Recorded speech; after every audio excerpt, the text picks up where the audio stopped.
हरियाणा चुनाव की तारीख जैसे जैसे पास आ रही है, नए ट्विस्ट आ रहे हैं। कभी पार्टियों में कलह सामने आ रही है तो कभी गठबंधन पर पेच अटक जा रहा है। कांग्रेस ने हरियाणा विधानसभा चुनाव के लिए अपने उम्मीदवारों की दूसरी लिस्ट जारी कर दी है। इस लिस्ट में 9 उम्मीदवारों के नामों का ऐलान किया गया है। इस लिस्ट का फोकस पॉइंट उचाना कला से ब्रजेंद्र सिंह और गुरुग्राम से मोहित ग्रोवर हैं। इसमें सबसे बड़ा नाम पूर्व सांसद ब्रजेंद्र सिंह का है।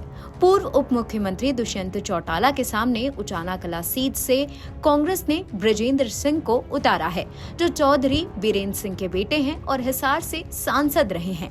लोकसभा चुनाव से पहले चौधरी पिता पुत्र ने बीजेपी छोड़ कांग्रेस में घर वापसी की थी। उचाना कला विधानसभा सीट पर इस बार मुकाबला दिलचस्प होगा। यहाँ जेजेपी और कांग्रेस के बीच कांटे की टक्कर देखने को मिलेगी। यहाँ जेजेपी से दुष्यंत चौटाला चुनाव लड़ रहे हैं। उन्होंने साल 2019 में हुए विधानसभा चुनाव में इसी सीट से जीत हासिल की थी। उन्होंने चौधरी बीरेंद्र सिंह की पत्नी प्रेमलता को हराया था, लेकिन इस बार उनके लिए जीत की राह आसान नहीं दिखाई दे रही है। 2019 में हुए विधानसभा चुनाव में इस सीट से दुष्यंत चौटाला ने जीत हासिल की थी और कुल मिलाकर उन्हें 92,504 वोट मिले थे। उनका वोट प्रतिशत 58.39 रहा। वहीं दूसरे नंबर पर बीजेपी की प्रेमलता रहीं। उन्हें कुल मिलाकर 45,052 वोट मिले थे। उनका वोट प्रतिशत लगभग 28% था। चौटाला ने दावा किया कि बीजेपी की अंदरूनी कलह उनकी हार की वजह होगी। चौटाला ने कहा कि उम्मीदवारों की घोषणा के बाद भाजपा में एक जो बुलबुला था वो फूट गया। उनका पतन निश्चित है। टिकट वितरण के 24 घंटे के भीतर ही 3 मंत्री, 2 प्रदेश अध्यक्ष, 3 विधायक और कई पदाधिकारियों ने भाजपा छोड़ दी। उन्होंने कांग्रेस के लिए कहा कि कांग्रेस पार्टी की हालत तो इससे भी खराब है। कांग्रेस को टिकट वितरण के बाद भाजपा जैसा ही संकट झेलना पड़ा। पहला तो पार्टी को और पार्टी के नेतृत्व को मैं धन्यवाद करना चाहूँगा कि उन्होंने मुझे पार्टी का टिकट उचाना कलां से दिया। और जहाँ तक लोगों की बात है, जहाँ तक क्षेत्र की बात है, तो ना तो क्षेत्र मेरे लिए नया है, ना मैं उनके लिए नया हूँ।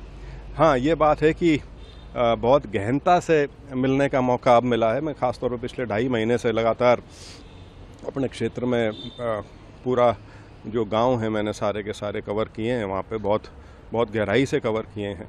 और अब चुनाव औपचारिक रूप से आ गया है, टिकट भी हो गया है, तो अब अगले 4 हफ्ते उसी में व्यस्त रहेंगे। आम आदमी नहीं, इसको 2 स्तर पे देखना पड़ेगा हमको, क्योंकि जहाँ तक प्रदेश की राजनीति का सवाल है उसमें एज सच कांग्रेस अपने आप में पूरी तरह से सक्षम है और आज के दिन बहुत ही एक अच्छी स्थिति में है बहुत बड़ा बहुमत के साथ सरकार बनाने की। लेकिन यदि उसको आप राष्ट्रीय राजनीति के परिप्रेक्ष्य में डाल के देखेंगे तो जो इंडिया अलायंस है उसके नाते यदि किसी भी प्रकार का अंडरस्टैंडिंग या सीट शेयरिंग या समझौता अगर किया जाता है तो वो केंद्र नेतृत्व ने देखना है। उनके अधिकार क्षेत्र का मैं कहूँगा हिस्सा है। अन्यथा कांग्रेस अपने आप हरियाणा में पूरी तरह से सक्षम है।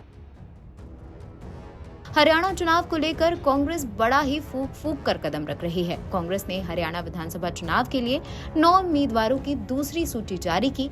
इन 9 उम्मीदवारों से कांग्रेस ने नए समीकरण साधने की कोशिश की है।